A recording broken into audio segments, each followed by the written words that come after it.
I'm really happy to welcome back to the podcast the investigative writer and author, Julie Kelly. Julie writes for the website American Greatness. She's been doing really important work on January 6th.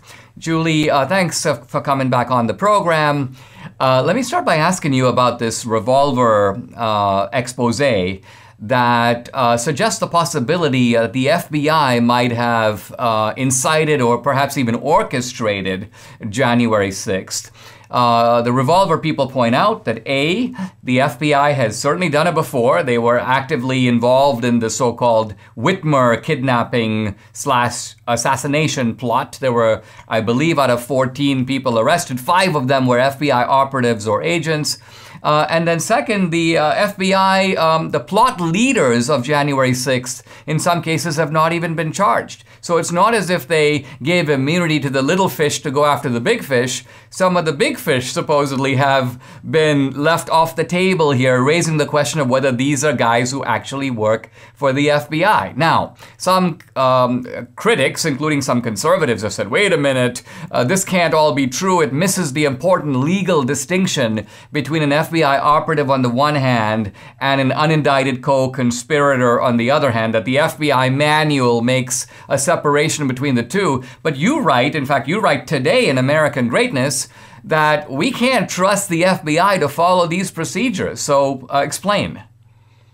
Well, I mean, Dinesh, we were also told that the FBI would never mislead the FISA court and use paid political propaganda as evidence to get a warrant to spy on an American citizen. We were also told the FBI would never run informants or confidential human sources into the Trump campaign. Of course, they did that too. So basically, everything we've been told the FBI would never do over the past 5 years, they've done exactly that and more so.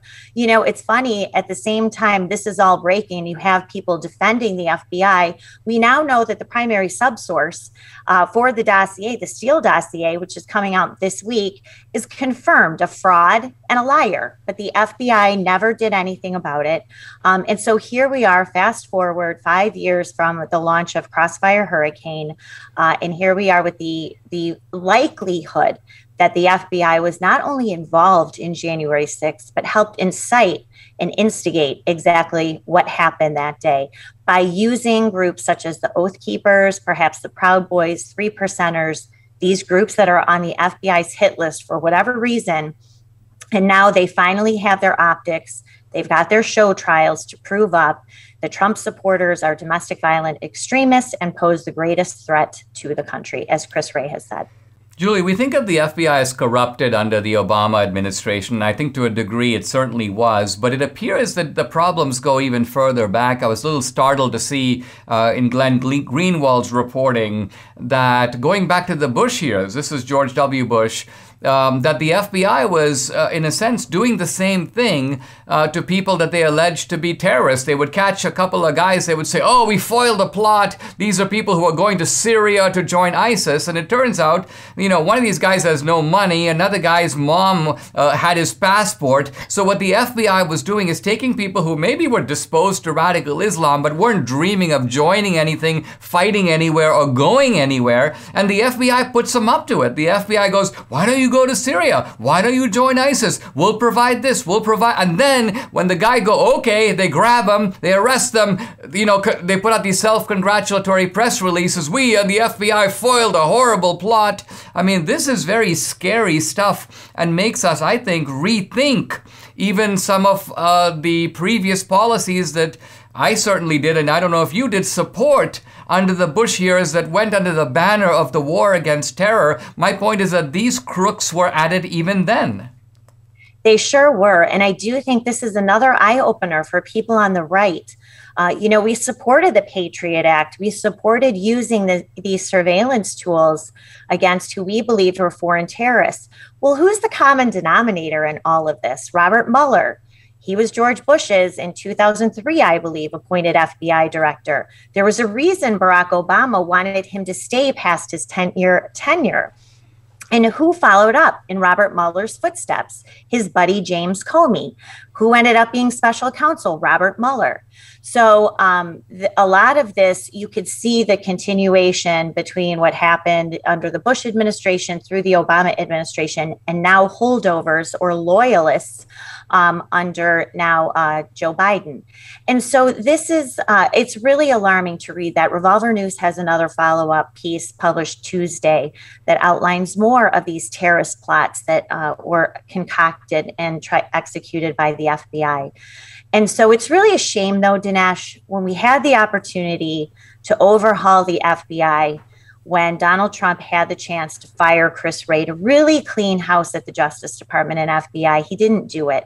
And so that was such a lost opportunity. And now we see that this war against Americans now is accelerated under Merrick Garland's Justice Department.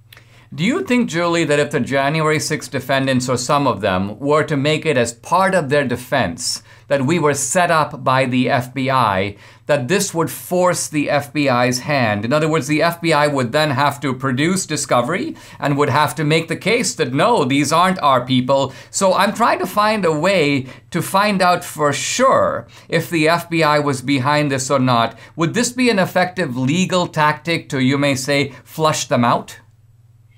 If only these people had attorneys who were representing them. A lot of them are not have any means to hire attorneys on their own. They're at the mercy of public defenders or court-appointed attorneys who are indoctrinating them with race. There was just a story in the Huffington Post, I don't know if you saw it, a court-appointed attorney who was forcing their client, January 6th defendant, to read and watch movies about America's genocidal and racist history. So those are the kinds of attorneys that these people have. It's really sad. So even if an attorney brought that up in court, you're also talking about the same swamp judges, Emmett Sullivan, Amy Berman Jackson, we've talked about this, Beryl Howell, the same judges who were trying to go after Trump and his people for 4 years. They are at the mercy. I mean, these defendants are at the mercy of these judges too. So they haven't even presented a lot of discovery. These cases continue to get 60-day exemptions from the Speedy Trial Act with approval from defense attorneys.